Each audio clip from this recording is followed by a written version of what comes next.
बिहार से बाहर निकलते और बात करते हैं कि ऐसी समस्या की जो इस वक्त मध्य भारत को जिसने परेशान कर रखा है, धीरे धीरे कर कई राज्यों में फैलती जा रही है। और मैं बात कर रहा हूँ उस जानलेवा कफ सिरप की जिससे आजकल माँ बाप बहुत परेशान हैं। अगर आपके घर में छोटे बच्चे होंगे तो आप भी बच्चों को ज़रा सा खांसी जुकाम हो रहा होगा तो परेशान हो जाते होंगे। आपको समझ में नहीं आता होगा कि आप करें तो क्या करें, दवाएँ खिलाएँ या ना दवा खिलाएँ। मैं एक बार फिर याद दिला दूँ कि आप मुझे ऐसे ही अपना भरोसेमंद साथी नहीं कहते हैं। हम लगातार इस मामले को उठा रहे हैं डे 1 से, जब से ये खबर पहली बार हमारी नज़रों के सामने आई कि कफ सिरप कितने ज़्यादा खतरनाक हो गए हैं, खासकर उनके लिए जो बहुत छोटे बच्चे, जो नवजात बच्चे हैं। एडवाइजरी भी अब जारी की गई है, उसको रीइशू किया गया और कहा गया है कि 2 साल से छोटे बच्चों को कफ सिरप नहीं पिलाना चाहिए।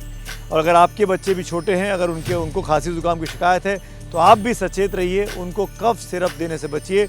और ये जो कफ सिरप है, जो जानलेवा कफ सिरप बन गया है, इसको तो कतई मत दीजिए। एक जिम्मेदार न्यूज़ चैनल होने के नाते मेरा ये फ़र्ज़ बनता है एनडीटीवी इंडिया लगातार इस खबर को दिखाता रहे और दबाव बनाता रहे, और उसका असर भी दिखाई दिया।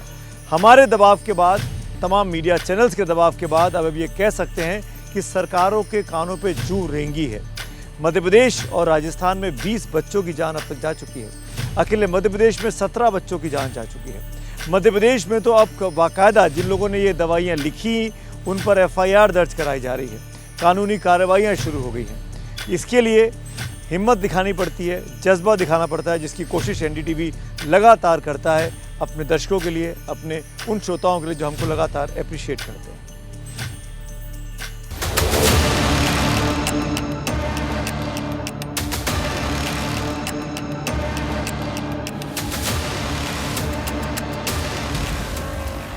डेक्स्ट्रामेथासोन सिरप,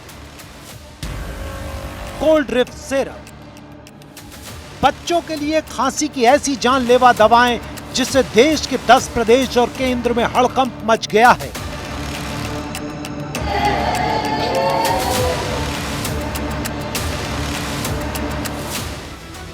हरियाणा, पंजाब, उत्तर प्रदेश, उत्तराखंड, मध्य प्रदेश, राजस्थान, महाराष्ट्र, झारखंड, तमिलनाडु, केरल ने खांसी वाली मौत की दवा पर एक्शन लिया है।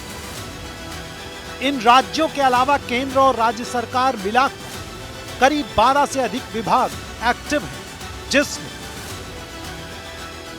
केंद्रीय स्वास्थ्य मंत्रालय, Indian Council of Medical Health, Director General Health Services, Drug Controller of India, National Centre for Disease Control, National Institute of Virology, Central Drugs Standard Control Organisation, Central Drug Laboratory, National Environment Engineering Research Institute और Department of Pharmaceuticals. इसमें कोई भी कसर दोषियों को या जहां कहीं भी कमी हुई है, लापरवाही हुई है, कड़ी से कड़ी कार्रवाई करने में सरकार कोई भी संकोच नहीं करेगी। सर, 2 कफ सिरप और हैं जो अमानक पाए गए हैं, गुजरात की कंपनी है, उसको लेकर उसको भी बैन कर दिया। मध्य प्रदेश से हमें 2 कंपनियों का नाम भी भेजा गया कि उनकी जो प्रोडक्शन की जो ये 2 दवाएं है वो उसके हमने नॉट स्टैंडर्ड घोषित किया है। तो वो 2 कंपनियां हमारे गुजरात में थी और यहाँ से दवा बना के वो सप्लाई करती थी।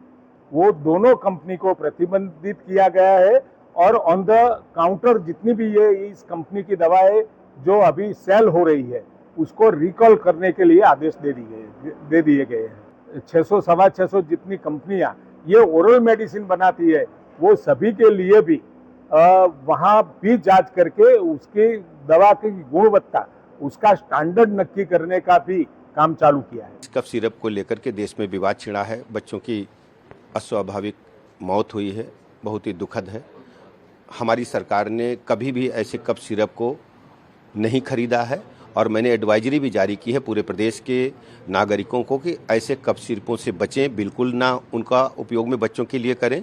और कल ही औषध नियंत्रण विभाग ने इसको उत्तर प्रदेश में बैन कर दिया।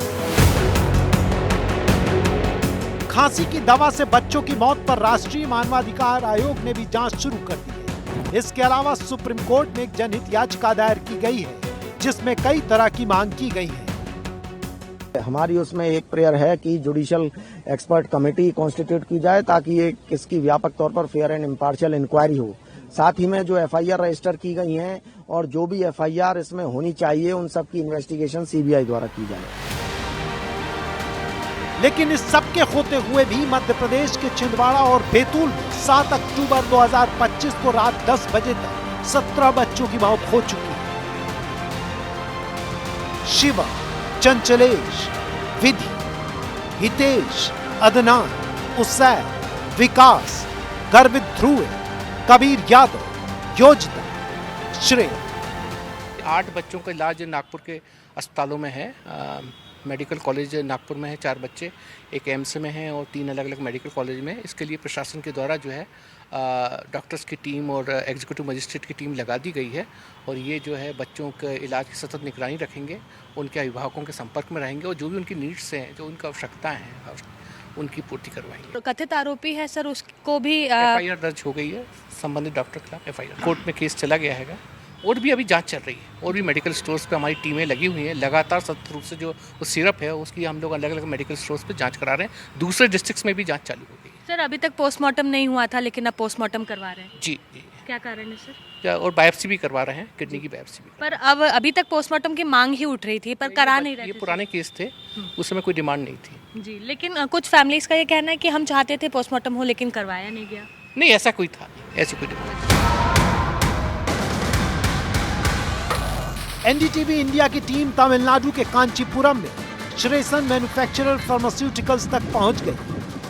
फैक्ट्री एक घरनुमा ढांचे में चल रही थी। इसके बाहर बड़ी मात्रा में नीले रंग के ड्रम रखे हुए थे। यहाँ हुई जांच से पता चला कि फैक्ट्री नगद या डिजिटल पेमेंट करके स्थानीय बाजार से फैक्ट्री ग्रेड केमिकल खरीदती थी और उसका इस्तेमाल करके बच्चों के लिए कफ सिरप बनाती थी। मध्य प्रदेश में विवादों के घेरे में आई दवा यही बनाई जा रही थी। जैसे ही राजस्थान और मध्य प्रदेश में बच्चों की मौत की खबर सामने आई तो तमिलनाडु सरकार ने फौरन फैक्ट्री पर ताला लगवाकर उसका स्टॉक रोक दिया। लेकिन छिंदवाड़ा में कत्लेआम मचा रही कोल्ड ड्रिप सिरप का राज महाराष्ट्र में हुई जांच से खुला।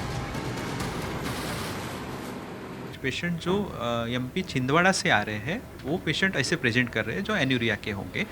फिर जो पेशेंट्स आ रहे थे उनके पेरेंट्स से भी बात की कि उन्होंने कुछ ऐसा कुछ अलग लिया है क्या, कुछ खाने में आएगा, उसकी हिस्ट्री ली गई। तो फिर उनके सभी के पेशेंट्स के बाद में 4 या 5 पेशेंट्स से उन्होंने बात की थी, उसके पास में कोल्ड ड्रिप सिरप उनके पास में मिला। साइमल्टेनियसली जीएमसी ने कुछ रीनल बायोप्सी के लिए पेशेंट भी भेजे थे क्योंकि वायरल पैनल जब उन्होंने किया था तो उसमें सब निगेटिव आया था। कॉज क्या है किसी को पता नहीं चल रहा था। तो रीनल बायोप्सी में पता चल रहा था कि वहाँ पे एक्यूट ट्यूबुलर नेक्रोसिस हुआ है। दैट इंडिकेट्स कि some toxin might be affect this kidney. तो फिर वहाँ के एफडीए से हमने डिस्ट्रिक्ट एडमिनिस्ट्रेशन से बात की, एनसीडीसी दिल्ली से भी हमको सूचना आई। उनके निर्देश से ही पूरा ये अपना इन्वेस्टिगेशन चल रहा था। उन्होंने भी टीम भेजी थी, एनआईवी की टीम आई, एनसीडीसी दिल्ली से भी टीम आई थी, छिंदवाड़ा की उनकी भी एक टीम चल रही थी। ऐसे इन्वेस्टिगेशन चालू हुआ और बाद में हमने बताया कि उनके पास में जो पेशेंट्स के साथ में जो सैंपल्स मिले हैं उसका आप एफडी के थ्रू इन्वेस्टिगेट कर लो। फिर इन्वेस्टिगेट होने के बाद में ऐसा पता चला कि वहाँ पे डाईइथिल ग्लाइकॉल का कंटेंट जो है वो particular cold drip syrup sample में ज़्यादा मिला गया है। नागपुर के जो पेशेंट, नागपुर या महाराष्ट्र के जो पेशेंट की डेथ हुई है, जो टोटल नंबर ऑफ 6 है, उसमें कहीं पे भी ये एंगल, जो कोल्ड ड्रिप वाला एंगल, कहीं पे भी हमको पाया गया अभी तक नहीं है। जितने भी सैंपल्स निकाले गए हैं जो मुझे पता है उनमें से कुछ में डीईजी ईजी पाया गया, कुछ में नहीं पाया गया। हालांकि एक में भी 0% होना चाहिए। परमिसिबल लिमिट बहुत कम है, लेकिन हम परमिसिबल लिमिट की बात न करें तो अच्छा है। डाई इथिलीन ग्लाइकॉल या इथिलीन ग्लाइकॉल ये बहुत ही ज्यादा यूज होता है फॉर पेंट्स इंडस्ट्री में। ये यूज होता है ब्रेक ऑयल में यूज करने के लिए। ये यूज होता है नेल पॉलिश रिमूवर, इस तरह के सॉल्वेंट्स में यूज होता है। और ये बड़ा ही टॉक्सिक है लिवर के लिए, जिगर के लिए, किडनी के लिए और नर्व्स के लिए भी और स्टमक के लिए भी। तो इसको अगर थोड़ी सी मात्रा भी चली जाती है तो वो हमें सिम्टम्स देना शुरू कर देती है, जैसे पेट में दर्द, उल्टी। अगर हो जाए तो अच्छा है, लेकिन उल्टी, पेट में दर्द, उसके बाद में यूरिन का धीरे धीरे कम होना, उसके बाद में लिवर के एंजाइम्स बढ़ना, यूरिन के पैरामीटर्स का खराब होना और धीरे धीरे कंप्लीट रीनल फेलियर में बच्चा जा सकता है। डीईजी और ईजी केमिकल की मिलावट वाली दवा लिखने वाले डॉक्टर सोनी को गिरफ्तार कर लिया गया है और उनकी फार्मेसी को भी सील कर दिया गया है, जो उनकी पत्नी के नाम पर चलती है। लेकिन Indian Medical Association doctor Soni पर एक्शन का विरोध कर रही है। उनका कहना है कि डॉक्टर तो दवाई लिखता है, जबकि उसकी कमियों के लिए जिम्मेदार तो निर्माता और रेगुलेटर को ठहराना चाहिए। डॉक्टर प्रवीण सोनी के अगेंस्ट में जो कृत्य किया गया है बहुत अमानवीय है और बहुत एकपक्षी है। अमानवीय इसलिए कि according to Supreme Court order किसी भी डॉक्टर को आप बिना किसी इंक्वायरी, बिना किसी राइट्स सबूत या बिना किसी मेडिकल एक्सपर्ट ओपिनियन के बगैर आप उसको अरेस्ट नहीं कर सकते हैं, क्योंकि ये सब अरेस्ट करने के पहले इन प्रोसेस से पास आउट होना पड़ता है, जो नहीं हुआ। यहाँ सबको याद रखना चाहिए कि 2 साल से छोटे बच्चे को कफ सिरप नहीं देना है। जी हाँ, एक बार फिर सुन लीजिए, 2 साल से छोटे बच्चे को कफ सिरप नहीं देना है। केवल डॉक्टर की उचित निगरानी में ही बच्चों का ऐसा इलाज करना है जहां उन्हें कफ सिरप या ऐसी कोई दवा देने की जरूरत महसूस हो। 5 साल से छोटे बच्चे को कई सॉल्ट के मिश्रण से बनी दवाइयां नहीं देनी चाहिए।